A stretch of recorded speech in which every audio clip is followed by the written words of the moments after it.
In 1986, the Dutch ambassador to the United Kingdom traveled to a tiny island chain off the southwest coast of England and officially declared peace.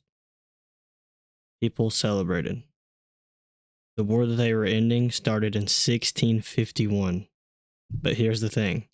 For 335 years, there were no major battles, no casualties. No one even remembered what it was. No one even remembered it was happening. And depending on who you ask, it was either the longest war in human history or the most embarrassing oversight ever made at the government level. This is the story of the Anglo-Dutch War, specifically the part nobody talks about. To understand how this happened, you need to know a little bit about the 17th century English politics. In the 1640s, England fought a civil war between the Royalists, supporters of King Charles I, and the Parliamentarians, led by Oliver Cromwell.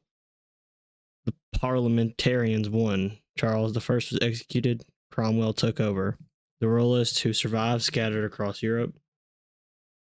The Royalist fleet under the command of Prince Rupert of the Rhine ended up in Isles of Sicily, a small archipelago about 28 miles off the Cornish coast. They used this as a base to raid Dutch shipping because the Dutch were allied with the Parliament, therefore they were enemies.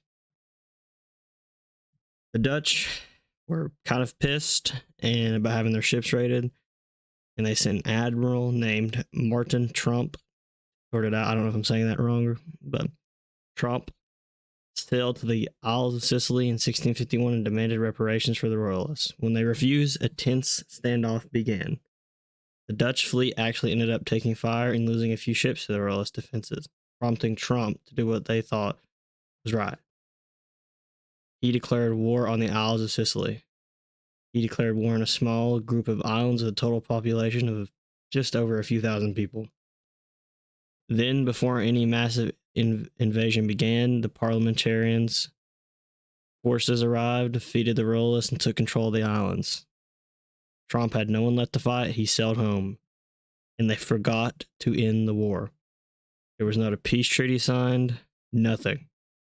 The war between the Netherlands and the Isles of Sicily simply continued to exist, technically. While everyone forgot about it, it was still technically going on. The Dutch and the British had other wars that they focused on, and nothing ever came up about it. It wasn't until 1985 that a historian named Roy Duncan, chairman of the Isles of Sicily Council, decided to investigate the long-standing local myth that the islands are still at war with the Netherlands. He reached out to the Dutch embassy in London to see if there was any truth to it. The embassy staff dug deep into their historical archives, and to their own surprise, they confirmed it. No peace treaty had ever been signed. Arrangements were made. The Dutch ambassador visited the Isles in 1986. They signed a peace treaty. War was over. He joked it must have been harrowing for the Sicilians to live under the threat of Dutch attack for 3 centuries, which is interesting. It's still odd to me, right, that like this war was technically still going on, but just no one cared. They just got distracted and just nothing happened. The war resulted in virtually no casualties because it fizzled out. And who knows, maybe there is another war that's just like this that technically has ended. It's been going on for 100 years. I don't know. I'd like to find out because it's pretty interesting. But yeah, that's the peaceful war, technically. Let me know if what you want to talk about next, what you want me to talk about next. And yeah, I'll see you guys in the next one.